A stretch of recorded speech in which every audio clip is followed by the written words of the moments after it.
All right, hello everyone, and welcome to the High Tide Foundation's Global Entrepreneurship Week event.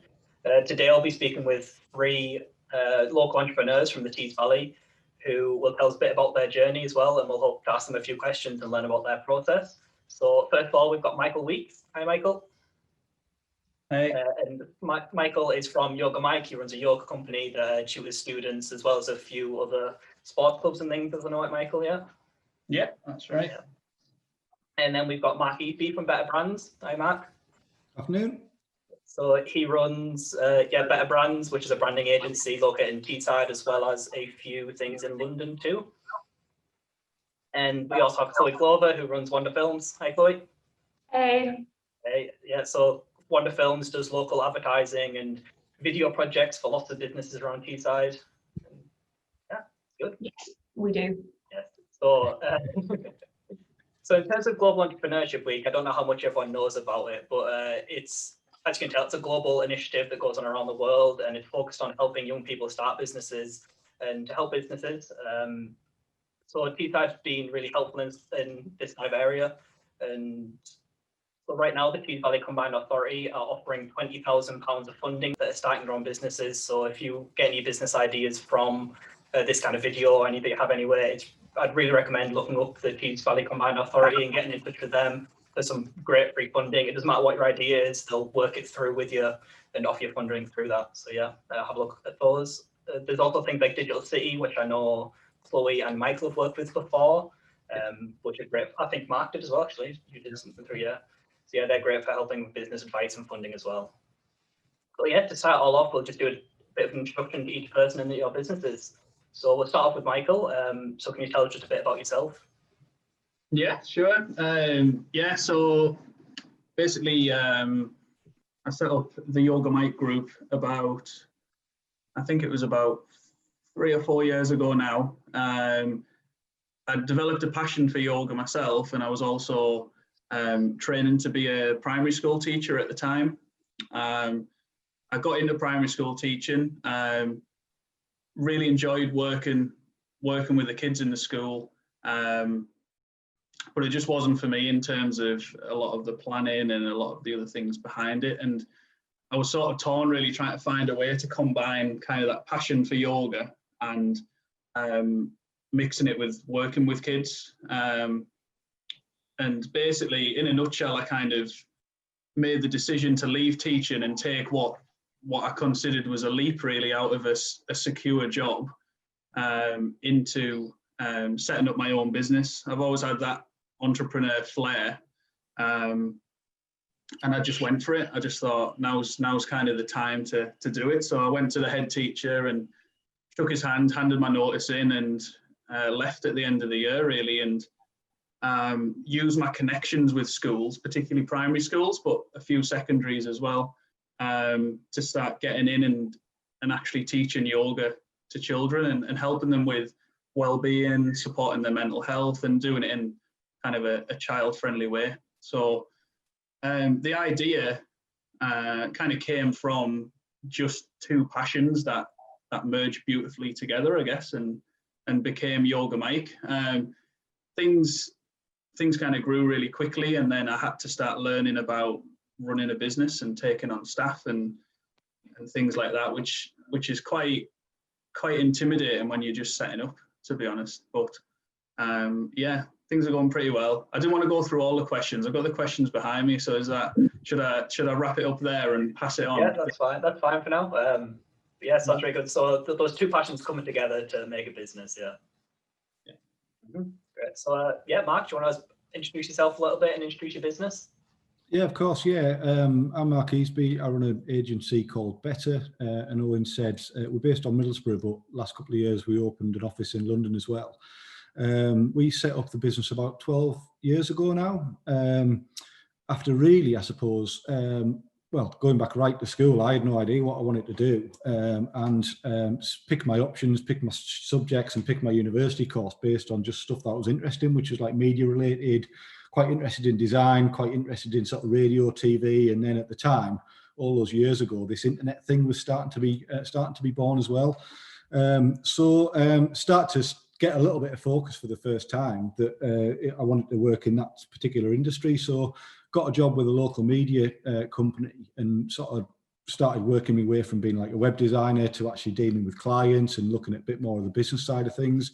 But a bit like Michael, sort of had this itch and this sort of passion to think about starting my own business. And my mum and dad never had their own business. My mum was a teacher. My dad worked at ICI for all his life, and there was no real Dragon's Den. There was no real Alan Sugar. There was no the visibility of being an entrepreneur or a business owner. Just didn't sort of exist then, to be honest. So it was really something inside me that was sort of saying, I think you could run your own business, and I had this idea to do things better. So 12 years ago, exactly like Michael did, I handed my notice in at my safe job and sat in my lounge at home thinking, oh my God, what have I done here? I had no money, I had no computer, I got a credit card, and with the other two guys I set the business up with, bought 3 computers and just got cracking.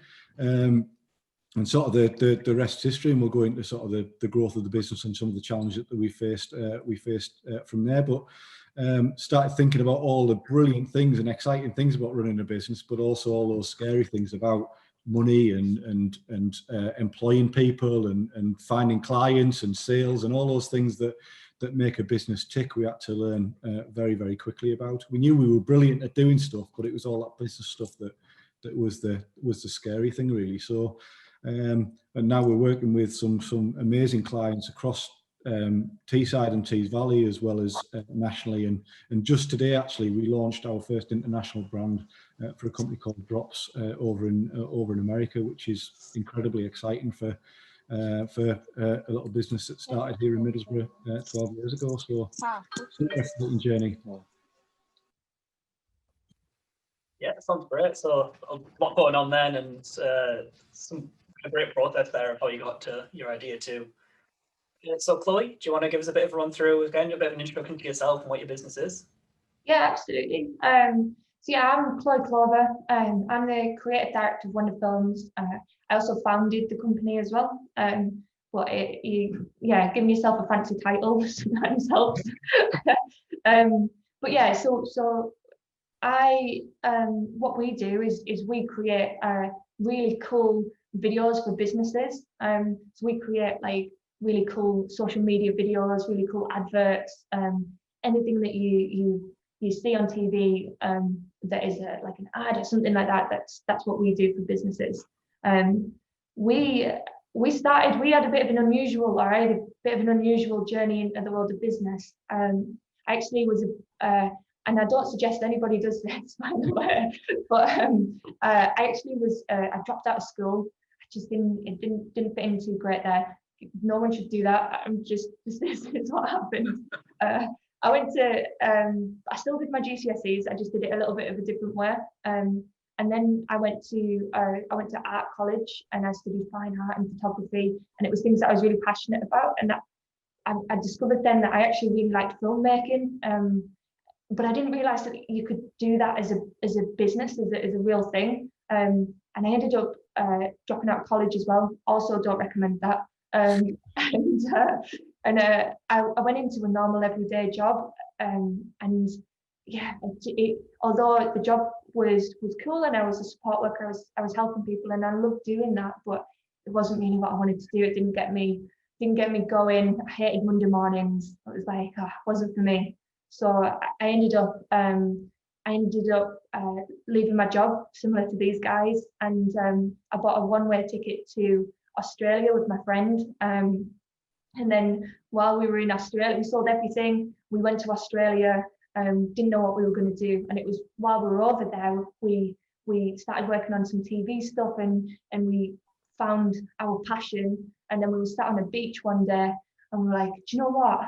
We could do this. We could actually, this thing that we love doing, this thing that's in us, why don't we just do it ourselves? Why don't we do the thing that we love and make it into a business? And so that's what we did. So we started out by doing really cool adverts for businesses in Australia, and we went to Vietnam and Cambodia and Thailand, and then we went into Europe and we did a little bit there. And it was like, we could do this forever and that'd be amazing. But if we want to grow a business, and we want to do this properly. We need to go home. So we came home to Teesside, and that was, I think that was 3 years ago. It might have been 2 years ago. Time moves really weirdly at the minute. We did that, and we set up, and it was scary. We didn't know anyone. I'd been gone for a really long time. I'd never been in the business world. I didn't even have like a businessy type job when I was here, so we had no contacts, and it was super scary. But we had like that passion that I really didn't want to work for someone, and I really wanted to do what I loved. So I needed to do that myself, and I really wanted to grow something special. So we've been on that growth journey ever since, and got some really amazing support, which I'm sure we'll touch on in a little bit as well. So that was, yeah, it sounds like we've all had a little bit of a similar path. Yeah, I think like a lot of entrepreneurs have had that kind of path where you try lots of things out and eventually just kind of lead to being an entrepreneur. I think it's important to try all these different kind of things out. Absolutely. So you all kind of touched on my next question, which is where the idea come from. So I kind of skip past that one because you all heard the idea there. But the next one I was going to ask is, what was the first year of business like? So we know you started your businesses, and we know like how it led to that, but what was that first year of actually working at a business like? So again, we'll start with Michael. If you want to give us a bit of an overview of that. Yeah, sure. So first year of business, it wasn't that long ago, to be fair, but it does feel like a long time ago because so much has happened in a short space of time, I guess. I think the first year kind of was both really exciting and really terrifying at the same time, in the sense that you were kind of like wading through this forest, and you knew there was exciting stuff along the way, but you didn't really know what it looked like. So the first year was kind of really interesting, finding my feet, and kind of, I think one of the biggest things I learned was like the benefits and how positive it is to actually build a really strong network around you, and not just like a support network, because I think that's really important as well on a personal level, but also a business network, and actually just talking to people and realizing that, you know, people out there who might not even be in an industry you think would be related, could be in some way, or they could know someone, and I think Teesside's got like a really supportive network around. So I think I really developed that kind of networking skill in the first year. But it was certainly really terrifying as well, because with a normal job, you kind of know roughly how much you're going to make each month. And there was some months I was looking at the month ahead, for example, and I was thinking, I'm not even going to pay my bills with this. And it's like a really terrifying feeling.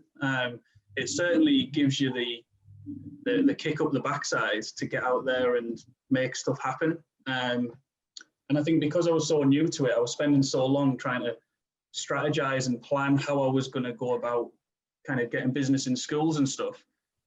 Whereas as I've kind of developed and become a bit more experienced, I'm realizing just get out there and do it, and trust the process as well, and trust it'll happen. And it did. The first year it kind of grew really quickly. And I think it was just towards the end of the first year I took on a member of staff to help deliver in schools, because I just didn't have enough hours in the day to do it myself. And I think that's the next stage that you then get to, which, you know, I'm still working on, but it's creating a good team around you, and something that I certainly know Chloe is really good at, and she'll talk about, I'm sure. But yeah, that's kind of the first year in a nutshell. Terrifying but exciting. Yeah, I'm guessing that's going to be a general sentiment we hear now. Is it's terrifying and exciting. I think is a great way to put it. So yeah, Mark, do you want to give us a bit of your first year of business? How that went for you? Yes, I was similar in principle, really. I think, you sort of sat in your new office. We signed up to an office up in Stokesley, and sort of the three of us sat there thinking, well, nothing's going to come to us. We need someone who's going to go out and tell the world about our new business and what we can do for people. And when you're in your sort of your safe day job, if you like, then stuff just lands on your desk. You do it and pass it on to someone else. You've got no responsibility for paying the bills or finding new work and all those responsibilities that come along when you own the business, and ultimately the buck stops at you. So yeah, it was incredibly exciting. We very quickly had to go out and find networks and meet with people. And there is a huge network in Tees Valley and the wider Northeast, with things like the Entrepreneurs Forum, things like the Institute of Directors, things like Tees Valley Business Club.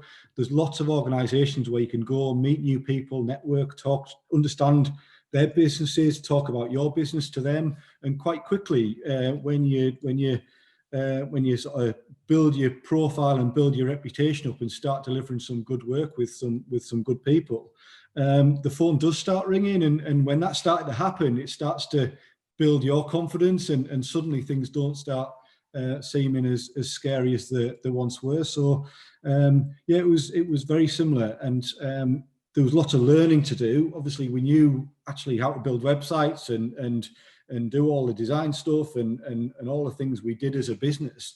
But actually managing cash flow and doing those accounts and paying suppliers and chasing money from customers that you'd done some work for, all of those things that made sure the business could survive, and like Michael says, pay the bills at the end of the month, were really super important. That before someone else did that, and you didn't really get to see all of that type of stuff. Suddenly, like I say, it was down to us. So, but belief comes quite quickly if you believe in yourselves, and like I say, you get other people believing with you and paying you their hard-earned money to do things for them.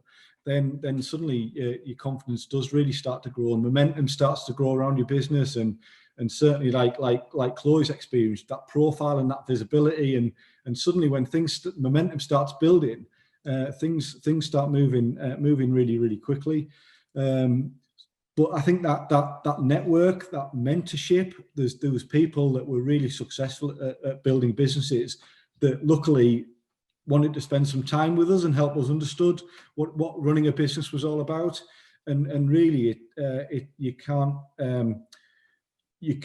reinforce the importance of enough of surrounding you with brilliant people. And there is a saying in business that people do business with people, and it very much is about connections, networks, reputations, and building a network of really valuable people around you that can help give you business, but also help you understand how to grow your business as well. So I think all of us at certain points have had people around our business that have helped us understand that. And there is different organisations like the Combined Authority, and way back when there was an organisation called Business Link, and other people that can help you provide some of that advice around your business plan and your marketing and your sales. So we try to utilise all of that and try and absorb all that information and use all the help that we could get in that first year to help us sort of get off the ground and then start that growth. But like Michael says, incredibly exciting, but incredibly nerve-wracking as well when you know, like I say, the buck stops at you to whether you get paid at the end of the month. Yeah, definitely some great tips there. And yeah, I think one of the big things you touched on there, which is going to be another common theme, is that networking side of it. Like Tees Valley is amazing for that. Because I have a lot of friends at other unis where I know they've never spoken to like many businesses before, but it's so easy for students to do that in Teesside because we're all just quite this local close community, which is great.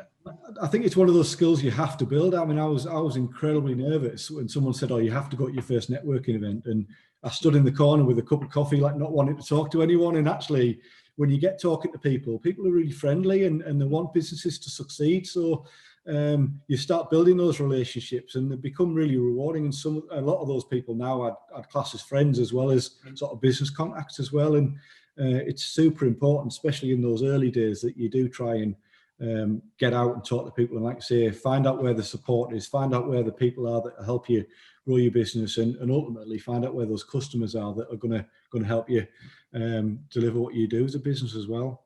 That's great. So yeah, lastly, Chloe, do you want to tell us a bit about your first year of business and how that went for you? Yeah, absolutely. I feel like I agree with everything that that Mark and Michael have said, and I don't want to echo them. Like I don't want to just repeat the same stuff. So, but I have a lot of the same experiences. It was terrifying and exciting. We actually didn't pay ourselves for the first year. Everything that we did went back into the business, and I'm not saying I'm not saying that's the right way to do it, but it was the way that we did it. And because we'd done so much when we were traveling, we had a bit of a buffer there as well. But there's loads of ways that you can start your business, but that was part of what we did. We made enough to pay our own bills, but there was no more than that. It was, I agree totally with, we needed to network and to meet people, and that was terrifying. And I was the person in the corner with the coffee as well, or pretending that I took a phone call just so that I didn't have to speak to everyone. So, but I learned so much from going to them, and I learned how to meet people, and I learned how to talk about my business, because I think that one of the most important things that we learned was that we're doing this because we love it, and we want a successful business, and we want sales and stuff like that. Of course we do, but bigger than that, we learned that we added value to other people, and we added value to their business. So it helped us develop that confidence that actually we had something to offer, and it was worth something. And I think getting your head around that is sometimes a little tricky, and it took us a little while to see value in ourselves, and learning how to price things. That was a really scary step, and you start off really little, and you might do things for free, but it's that learning those steps to get into actually where you want to be, and seeing the value in the stuff that you do.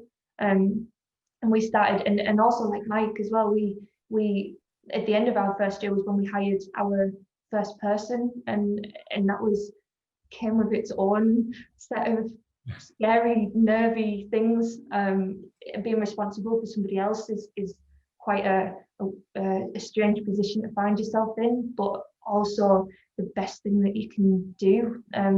When we now at 10, I think we've got 10 people now, which is pretty scary. It doesn't stop being scary either. It's scary every single day. But yeah, I think working hard you don't get anything for nothing, and deciding to be an entrepreneur and deciding to go into business is not the easy route. I'm like, it definitely is. Working for somebody else and getting paid and knowing that that's coming in, that's the easy route. But what's more rewarding, because like doing this and going that next level to do something that you're really passionate about, and to succeed, and to have something that's yours, that you've done, that you've earned, and nothing beats that. Great advice there as well. I love the point that everyone held on, that sitting in with a cup of coffee in the corner of a networking meeting is, that was me about a year ago. It's terrifying. I feel like it's a rite of passage. I feel like you have to have had that experience. Mm-hmm. My first one was at a high tide one, and it was terrifying. I think my second one was the high tide ball. That was obviously Chloe and Mark helped me at the high tide ball, but that was terrifying experience. No one sets off with all the skills they need to run a business. You learn as you go along, and you've got to force yourself out your comfort zone. And I mean, even logging on today for you guys, making that step to actually put that time aside and make the effort to come on today to learn some stuff is absolutely the attributes that you need to sort of want to run your own business and take things forward. So there'll be a lot of people that didn't log on today and they've decided to do something else or whatever. And I think chances are that you're hungry to learn, and you want to start thinking about that right now. So even today, logging on is the first step to showing that you're passionate about something and you want to learn, which is ultimately sort of the foundation for everything. Absolutely. So move on to the next question. This time I'll start with Chloe, so we don't have you don't have to repeat what people might say if there are a bit of a repeat here. So next one is, what challenges did you face during all of your years of business so far, and how specifically did you come over these challenges that you faced? I wish I didn't say that now, because as the guys were going through, I was making notes on what I was going to say. Challenges, plenty of challenges. But challenges are great. Challenges are ways that you can improve, and it helps you learn and make yourself better.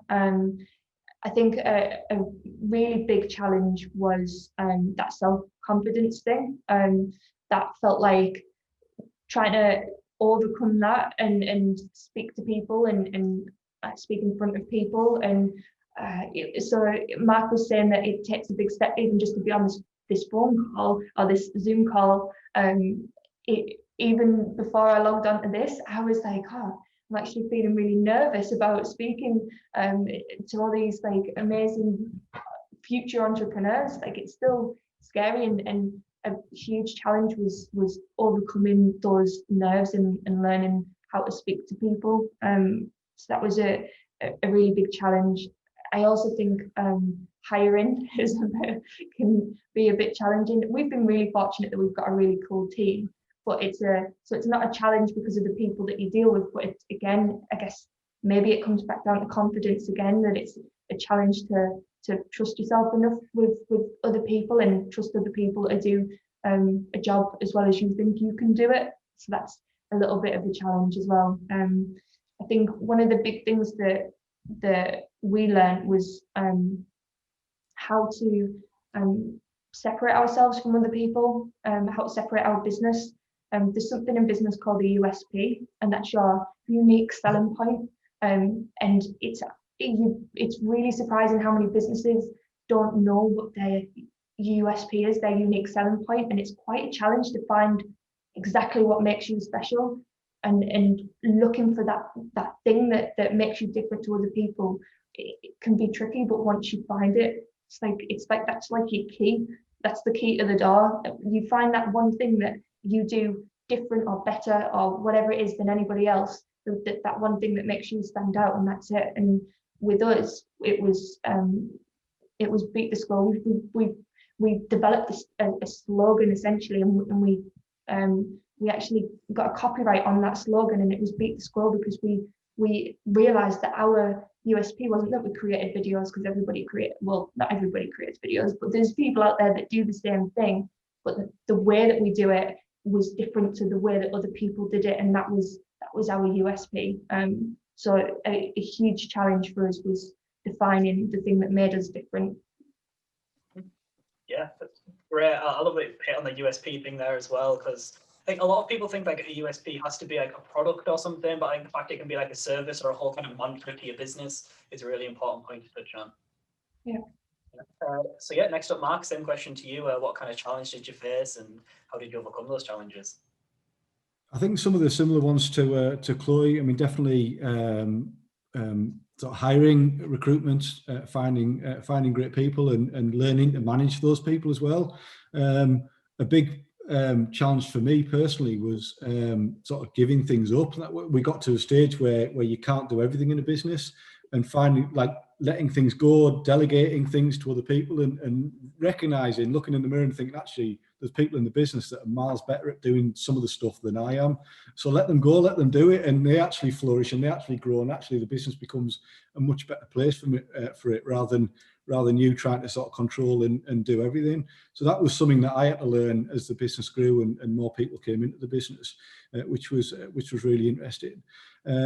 We help companies as a brand agency define what their USP is and sort of tell their story, if you like. And we went through a process probably about 3 or 4 years ago where, when we first started, we'd literally do anything we were able to do. So we'd design logos, we'd do websites, we'd do social media marketing for people, everything under that sort of marketing banner we'd help. But actually that means we're competing with a whole load of people that do all that kind of stuff as well. So 3 or 4 years ago, we really sat down and decided what we wanted to be and how we wanted to talk as a company.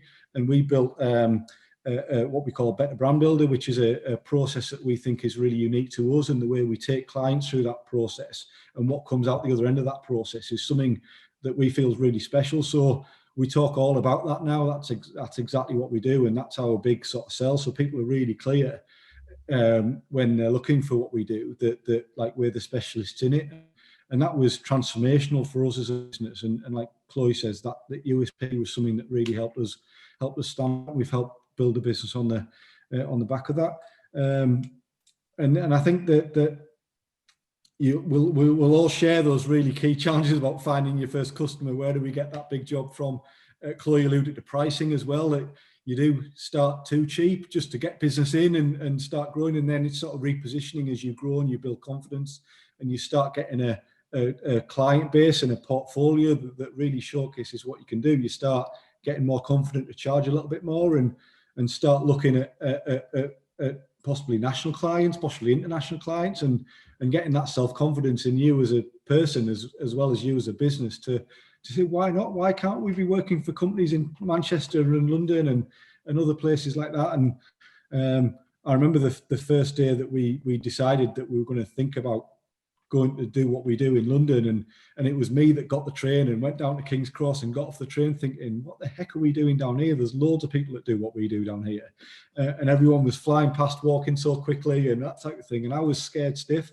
And I got back on the train that night after meeting some brilliant people, and suddenly we won our first job, and it was just like doing what we do here, but down there, and we were getting paid more money for it, and it was just like incredible. But that was all a confidence thing, and equally we asked some people that we did some great work for around here to introduce us to some more people in London, and that networking thing kicked in again, and suddenly we were meeting new people again, and we were building new relationships again, and that's been great for the business as well. So a lot of the challenges we faced have been about our own skills and our own inhibitions and our own confidence and stuff, and where we've needed to, we've gone out and learned someone. Where we've needed to, we've brought someone in the business to help us do that. So yeah, there's been loads of challenges, all of which we'll share, no doubt, at different periods in our sort of business journey.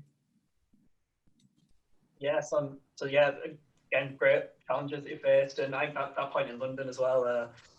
So yeah, it's exactly the same what you do. It's just another place with bigger clients. Like kind of scale it down in your own mind, I think, more than Yeah, I was stood at the doors at King's Cross, and it was that moment again when I was stood in that room with a coffee in my hand, not wanting to talk to anyone. It's like, right, just go and find people and talk to people, and it all started from there again, which was great. Yeah, right. So yeah, Michael, again, same question to you. So some of the challenges you faced, and how did you overcome those challenges in your business? Yeah, sure. So I've been thinking about this one for a while actually, because there's of course tons and tons of challenges you come across, but I think the biggest thing for me was I left the school, left my job and set up, and actually quite quickly managed to find a few clients, a few head teachers who took me on, which I was really grateful for, and it was quite unheard of to get so much work so soon. I was really grateful for that. But then what happened quite quickly is I found myself in a position where I was delivering these amazing yoga sessions for anywhere from kind of 4-year-old up to 14, 15, 16-year-old kids. And it was great. But then that quite quickly became, I took on so much work so quickly, and I didn't want to say no to anyone. So I took on so much work that I realized actually there's only me who's delivering this work, and I couldn't kind of outsource that really. And actually quite quickly I became the face of the brand and literally stamped my picture and my name on the brand, to the point where schools wanted Yoga Mike in, as in they wanted me in, as opposed to us as a business. So I kind of went through this little bit of almost an identity crisis, and it sounds quite dramatic, but it kind of was really, because it actually forced me to really look at what I wanted to get from the business. And I had to ask that big question, like, why did I set Yoga Mike up? Did I set it up so that I could deliver yoga to children and schools? And yes, I did. But then really the bigger picture was I wanted to reach more and more people. I wanted to reach schools that maybe I couldn't even physically go to through doing online stuff. Yoga Mike TV I set up over lockdown when that first happened, which Owen actually helped with some of the editing, which was and more importantly, what I was struggling with was there's only so many hours in the day, so I could only reach X amount of children in that day. And actually, the more I was thinking about it, I wanted to build a business.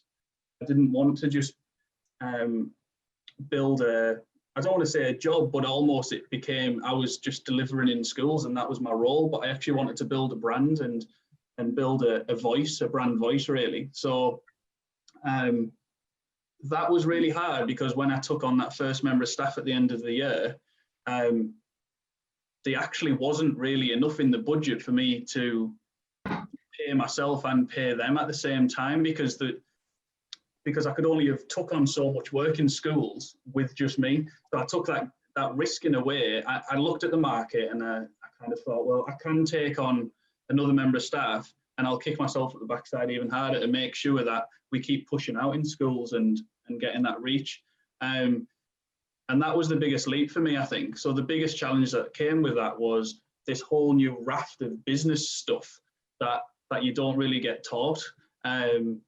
You know, and I'll go into it a bit later on, kind of the help from the university and stuff, but learning about value propositions and what's my brand message and things like that was all totally new to me. And then I finally made the decision, like, it's the Yogamite group. And yes, my name's still splashed all over the brand in itself, but it's something so much more now, and that's kind of what I wanted. And I had to almost accept that I'm no longer, I had to step back from delivering yoga as much so that effectively we could deliver more. It kind of felt weird.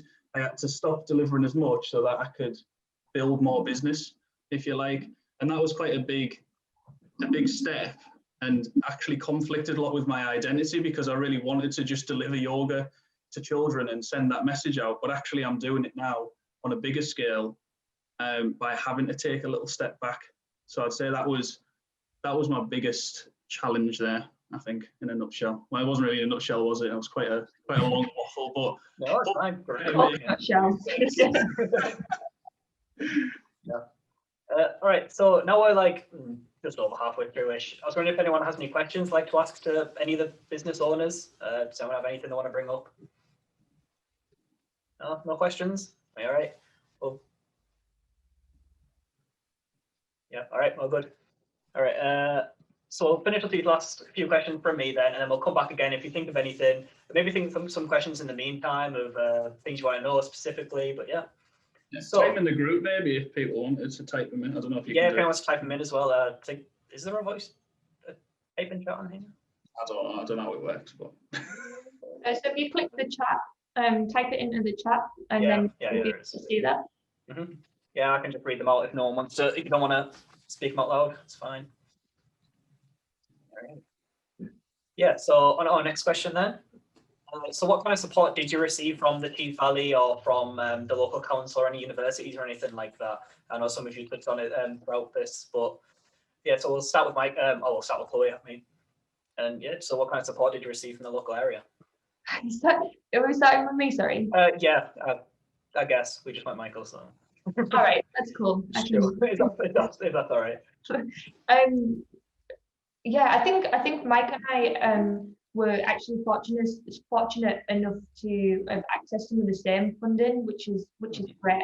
So as I mentioned before, I'm a dropout, so I didn't go to university. I was fortunate enough though that my business partner went to university, so that's a key fact. That it might be an idea to look at, is there anybody that you could go into business with? Because I definitely think that it's been a lot of a smoother process having somebody there that I could always bounce ideas off, and it's a little less lonely, because sometimes business can be a bit lonely if you're by yourself. But going into a partnership with somebody else can sometimes help lighten that load and maybe make the experience a little bit more fun, or at least it worked that way for me anyway. And I'm on a tangent now, so I need to rein myself back in. What was the question again? What kind of support did you receive from the local area? Any kind of groups or anything? Yeah, so that's why I got into my business partner, because she went to Teesside University, and through the university they have loads of startup programs that you can go on. There's one in there called the Fuel program, and that was great. You get a lot of support from somewhere called Launchpad. So if you go to university, universities can really help businesses start and businesses grow, and help with funding and help with grants and stuff like that. We haven't had any investment, so a lot of the ways that businesses start is by getting other businesses to invest in them and give them money, but to give them money you have to give away like a part of your business or shares in your business. where we've been lucky enough that we haven't had to do that, and we've been able to access grants. And grants are great because tends to happen with grants is you don't have to give away any of your business. So they work really, really well. So we got some of that from the university. So that helped us. Not only did the funding grant help us, they gave us access to courses, which really, really helped us because not everybody knows business when they go into business. You usually go into business because you think you do something really cool, or you've got a really cool idea and you don't know how to do it, but you want to make it happen, and that's usually how a business starts. And then so if you can go onto these courses, it's a really great way of helping develop those ideas. So the university helped us out a lot. I think that the other guys have probably, I don't want to take away too many. I could mention a few, but I feel if I say them all, then Michael and Mark might not have things to say. So the university, I think, is a really good place to start looking for funding. Yeah, it's great. So just a bit of push on that as well. So I'm currently at PFED University as a business with marketing student. And so they constantly preach to us. So we have 2 modules in there that are called entrepreneurship. So that is another way to go as well. Like these guys went to university and did kind of the business side, but if you want to learn those kind of fundamentals before you start your own business, university is definitely a way to go. There's a bit of a weird thing sometimes with entrepreneurship where people think, oh, you don't go to university or you don't do that stuff, but it is another option that's there as well. And then with university, you have these things like funding and that kind of support there too. Yeah, I think we had like both. So we in my business, so I didn't go to university, so we've sort of got that side of the business, which but my business partner went to university and studied television and film. So we actually I feel like we've got the best of both worlds, but there is no right or wrong answer. You do not need to go to university. You don't need to. There's so many routes into business without doing that. Even going and doing apprenticeships or work placements in other businesses gives you experience and helps you build those contacts to then do your own business without needing to go to university. So it's a cool place to access if you feel like that route's right for you, but it's not right for everyone, and it wasn't right for me. Yeah, just touch on that. Apprentices and internships are a great opportunity. So I know, Chloe, you offer to some students, you offer internships, don't you, or is it apprenticeship? Yeah. Both. So we've we've had apprenticeships come through Wanda, and there's every time that we've had an apprentice, we've offered them a job at the end of it, which is really cool. And we've also got an intern with us at the moment as well. And then if everything goes well, which it is, at the end of those 6 months, there should be a place for that person as well. That's Callum, isn't it? That's it. Yeah, it is, yeah. Yes, yeah. I've known Callum for years. He's great. Really, he's doing incredible things. Good. But you, Mark, as well. You've had apprenticeships in Better as well, haven't you? Yeah, I've had apprenticeships and internships. Yeah, and they've been incredibly valuable for us. But I mean, we're a big advocate of them as well. Although we have a fantastic relationship with the university, but there, like Chloe says, there's very different routes into the sort of similar journeys, really. And definitely for things like web development and graphic design and social media management, etc. I think they're so fast paced and so things are changing all the time.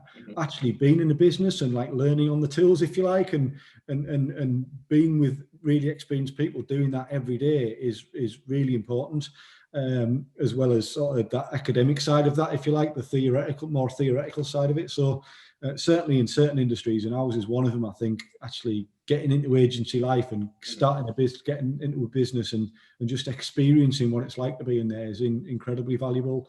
And that might mean that starts your career straight away and you go through that apprenticeship internship route.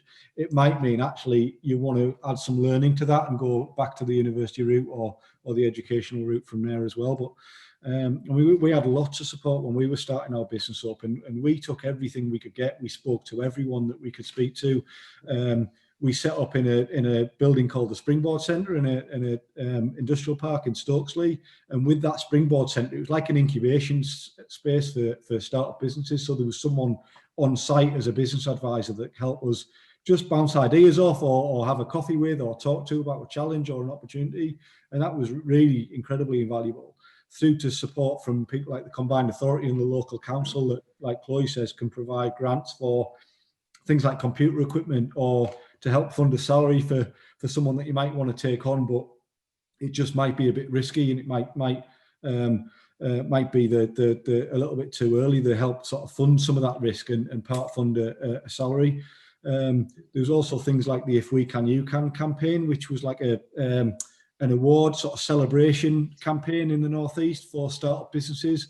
I think it's run by the Entrepreneur Forum, and I think it's still around. But what they'd do they'd be connecting us as a startup business with lots of other startup businesses, so you could just, again, get in the room and talk to people about their business, their challenges, learn from them, they can learn from you. And it was back to that sort of networking and growing that community around you and your business that ultimately helps you with that with that journey. And then depending on the business idea, there's also sector organisations, and we talked a little bit about Digital City before, and they're doing some brilliant work, not just providing business space like some of the boho buildings that you might see towards that Middlehaven development and the sort of the bottom end of town. There's 5 or 6 buildings now that help house startup companies and digital and creative growth businesses, but they also provide programs and learning courses for like professional development and how to become a leader and how to manage your cash and how to do your marketing and all those really practical things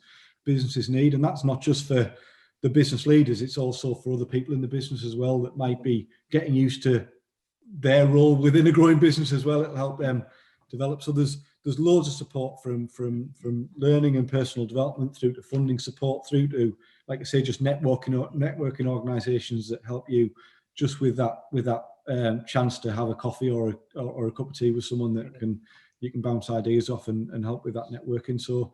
And ultimately, I think, like Chloe says, I've got 3 business partners. There's 4 of us that own and share the business.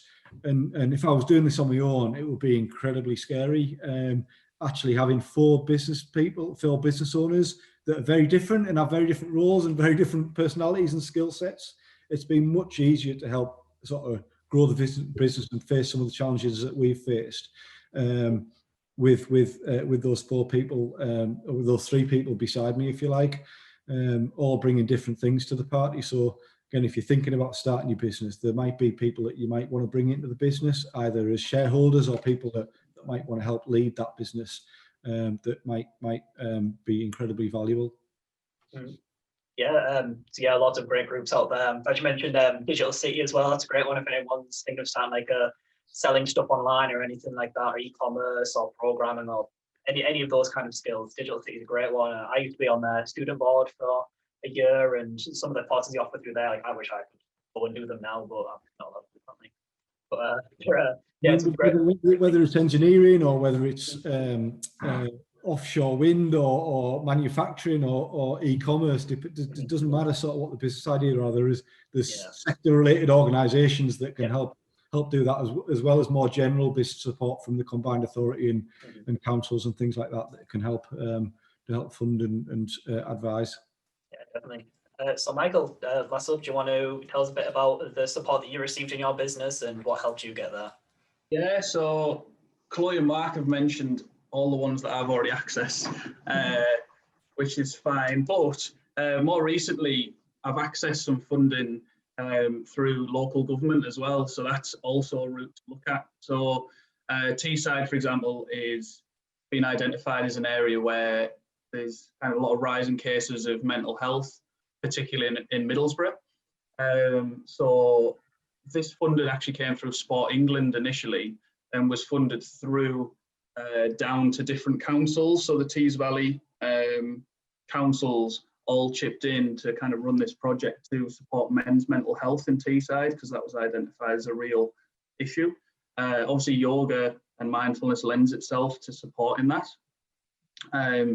So I got quite a good bit of funding from them guys. And even though it's kind of on hold at the moment, let's hope we can squeeze a few more sessions in before Christmas. But it's effectively to run yoga sessions across all the different boroughs, across Redcar, Middlesbrough, Stockton and Hartlepool, and trying to reach men and young people who effectively like might have never wanted to access yoga before, or there might have been some barriers there. So that was a big bit of support which I received over the summer, and obviously I've started running that project now. But again, it's letting go of a bit of control as well, and I've actually got a few instructors who are helping deliver it, because you know, some nights we might have 2 or 3 sessions on, one in Redcar, one in Hartlepool. You can't be in 2 places at once, so it's finding those good people, you know, compensating them for doing a great job, and kind of working together on a much bigger project, which is part of CGL, which is Change, Grow, Live. So they help people in the area with different conditions and different addictions and abuse and things like that. So it's part of a much bigger area. So I did receive funding through Fuel as well, which Chloe mentioned. But ultimately it was the support that I got, which was massive, and actually being part of a network of loads of other entrepreneurs, if you like, who were all really new to it and were all terrified as well. Like, there was almost something reassuring in the fact that everyone else was really scared, and actually you don't know everything. And in fact, you know quite a lot about the subject you're passionate about, but you don't know much unless you went to business school or something. You don't know much about all the other stuff yet, but it's reassuring that other people are in that boat as well, and everyone adds their own bit. So yeah, so councils, local funding. I'm actually looking to get some lottery funding as well in the new year. I'm actually considering changing the business model to a non-profit organisation as well, which is quite big news. So that's all secret information for this group.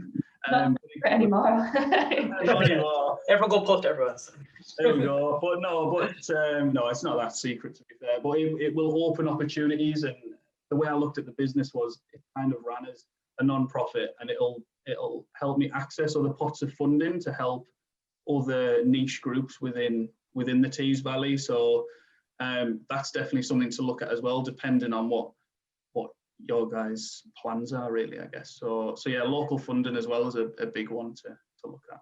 Yeah, definitely some great points out on there of different kind of like, so just based on your industry, based on your area, there's lots of different kinds of funding you can receive, and support as well. I think support's a big bit, because as everyone touched on, you might be really good at your area, like you might be really good at branding, or really good at yoga, or really good at making videos and things, but it's all those other areas of money management and people management as well, the kind of skills that you don't naturally have. So now for the final question. You've all kind of touched on bits of this as we've gone through, but just kind of round it up. Could you all give just one bit of, or a bit more career advice and entrepreneurial advice for the people that are listening? So we'll start with Chloe. Just some advice that you'll have. Honestly, the biggest piece of advice that I have is don't do anything that you don't enjoy, because you're not gonna give it your everything because you actually don't like doing it. Find something that you're passionate about, find something that you love. If business is something that you love, and just having any business is something that you love, then that's amazing. But if there's that one thing that you think, man, I want to get up out of bed today to do that thing, and if it ever gets to the point where you don't want to get out of bed to do that thing, then you need to change the thing. So I would 100% say that follow that passion, whatever that passion is, follow that and make that your life, because that's the way that you push yourself, and that's the way that you achieve. Yeah, great bit of advice there, definitely. 100% always enjoy what you're doing. So yeah, Mark, do you have any one piece of advice or a few pieces of advice for young entrepreneurs? Yeah, you got to put the graft in, and like Chloe says, if you like what you do, then it doesn't seem quite as hard graft when you're working all hours to try and build your business. But so yeah, it's hard work, but like you've shown today by already logging on, like I said before, that's you're willing to be sat here at 5:30 listening to us sort of rabbit on. So that's an early step. Say yes to everything. If you get an experience to do something, like sit and listen to us, or go to a networking event, or learn something, or meet someone, then I'd say yes to everything. The more experience you've got, the more people that you meet, the more things you learn, then the better you become as a person, and the more opportunities come your way. I think, yeah, stay focused. Stay focused. If you've got an idea and you believe in it, then convince everyone else too as well, and get some confidence in it and go for it. Yeah, definitely great one again. So finally, Michael, one bit of career advice that you'd like to give everyone here. Yeah, sure. I think one of the biggest things for me, which I didn't really appreciate at the time until I've kind of been in the world of business, is it's kind of just like, if you've got an idea, get on with it, even if it's just, it doesn't have to be perfect, because I think that's one of the biggest things, mistakes, if you like, maybe. I wanted everything to be perfect. I'd set up an event and I'd spend so long perfecting it, and I'd plan a marketing strategy and this and that. But actually, you know what, if you've got a good idea, just get it out there. And actually, like, you tend to learn more from just putting it out, and learning the market. So it doesn't have to be perfect or amazing. It just has to be good, and you just have to be willing to be ready to get feedback and then respond from it. Because I think that's the biggest way I've learned along the way. And I'm kind of trying to take that attitude more of, if I've got a good idea, let's put it out and let's develop it as it kind of bounces back and forth between me and the consumer, as opposed to just trying to make this beautiful thing, put it out. Because I found actually making this beautiful thing and putting it out, sometimes I thought they wanted something and actually they wanted something totally different. So I'd say, yeah, I don't really know how to sum that up really, but I think if you've got something, just test it and put it out, and don't underestimate how worthwhile actually putting something out is, and just doing it, just making something happen, I think. It's a concept called minimum viable product, isn't it? If you have a look on Google for that, it's sort of this process of just testing an idea early, otherwise the opportunity might be gone. This is it, yeah, and this is what I kind of learned on one of the fuel courses. It was a book called The Lean Startup, and it was all about, if you've got an idea, you know, for example, I'm developing resources for schools, and in my head I wanted 100 resources before I start approaching schools, and someone told me, you know, half that expectation and then half it again, and that's probably going to be enough, at least to get it out there and start seeing what people think, and that'll help shape you creating something great, whether it be a product or a service. So yeah. Yeah, definitely just start your business now, because the earlier you start it, the more time you have to grow it. It's just starting it there and getting your business going, really. So yeah, now we'll round it up with, does anyone have any questions specifically for the people here? Ask them anything to do with their businesses. Yeah, if you want to learn anything that we didn't mention, put them in the chat and I can read them out, or you can unmute yourself and say them yourself too. Go on, put Chloe on the spot. Yeah. That's a really difficult question. Yeah.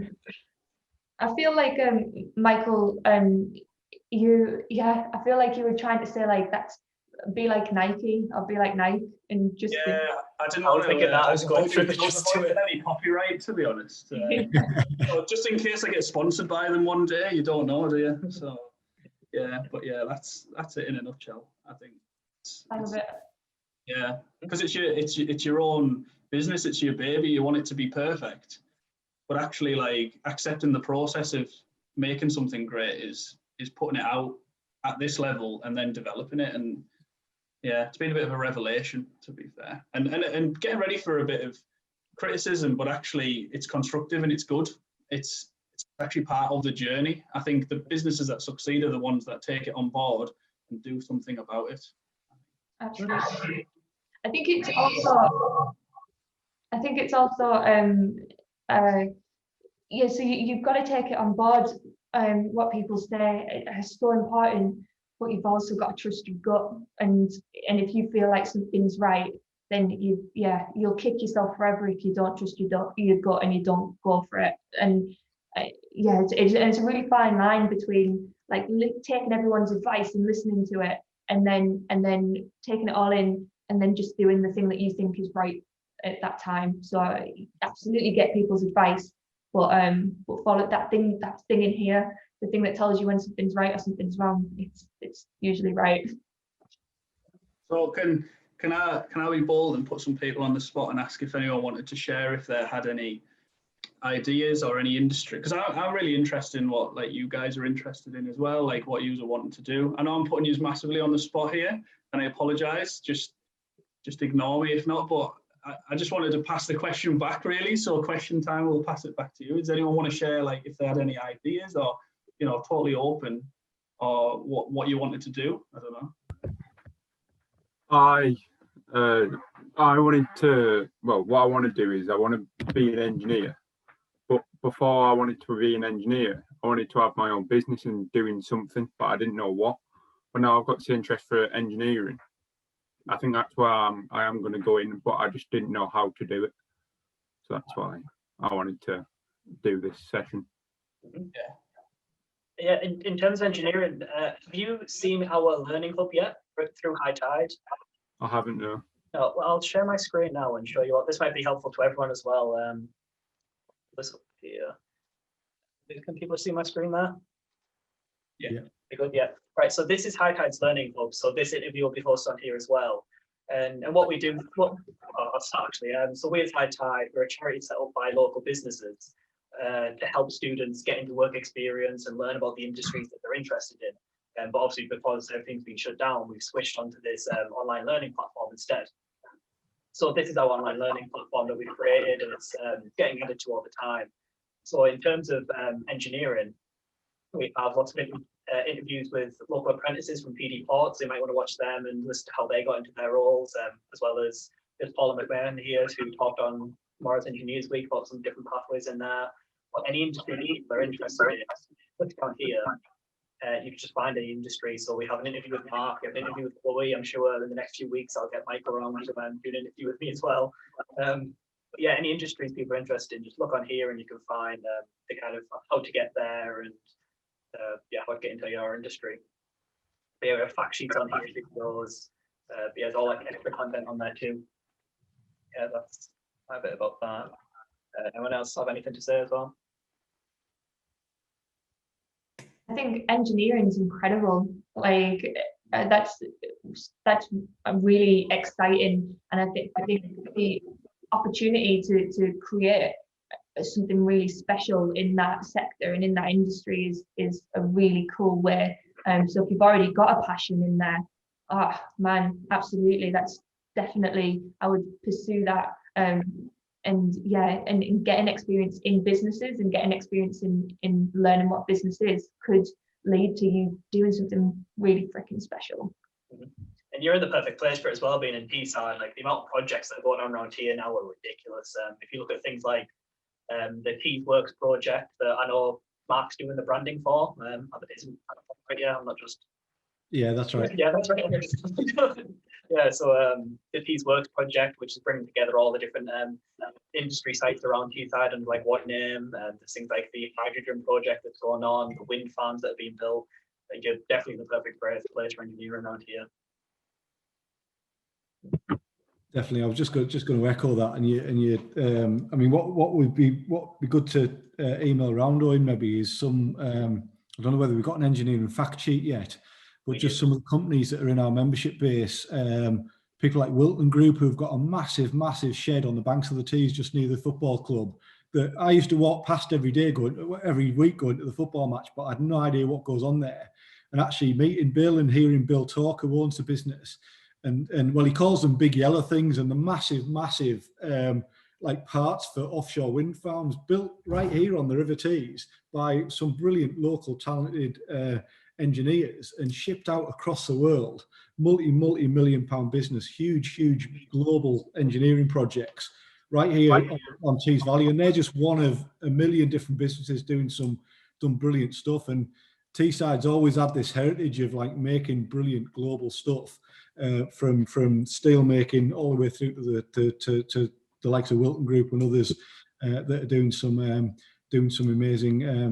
amazing work already. So engineering's always been in sort of the DNA of Teesside, and like I say, there's huge opportunities to do that, whether it's electrical, manufacturing, offshore. There's a million disciplines, and through High Tide and the network that you have getting involved in High Tide, we can introduce you to some of those, and when we can take you on some of our programs that shows you some of these businesses, and you can meet some of these people as well. So definitely stay in touch with us at High Tide, and we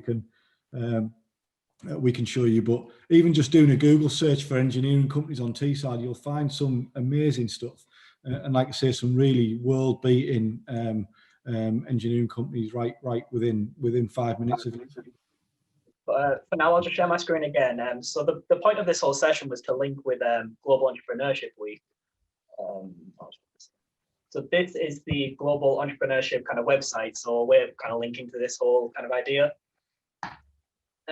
So Global Entrepreneurship Week is about helping young people start the businesses and what they can do to support their businesses as well.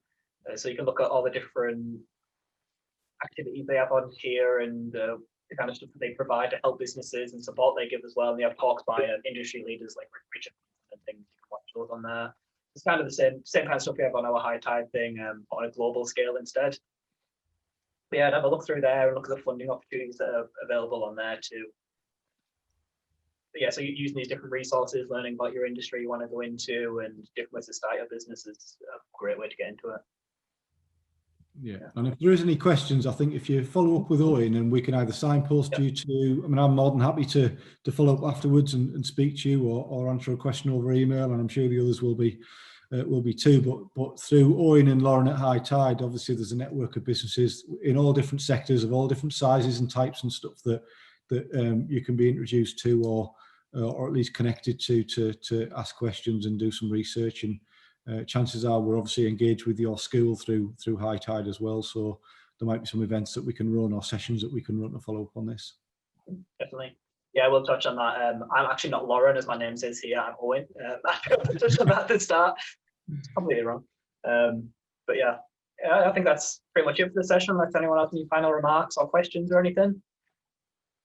Just thanks very much for you guys coming along as well. I think just echoing what Mark said, it shows dedication, it shows passion, and those two are really good traits to have if you get into business. So yeah, I wish you all the best of luck, and you know, I'm around if you ever need to chat.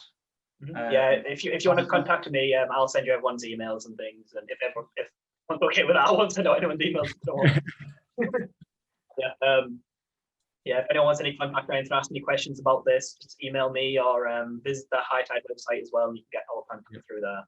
Yeah, definitely. Just going to say about High Tide social media channels as well, on Facebook and Twitter and Instagram, because there's some exciting news coming about different events and programs that we're going to be doing as well. So keep connected to us. Yeah. All right. So yeah, I'll let you all go now. Thank you all for listening and interacting with us today as well. It's been great. Yeah, thanks, Lloyd. All right. Bye. Bye. Bye.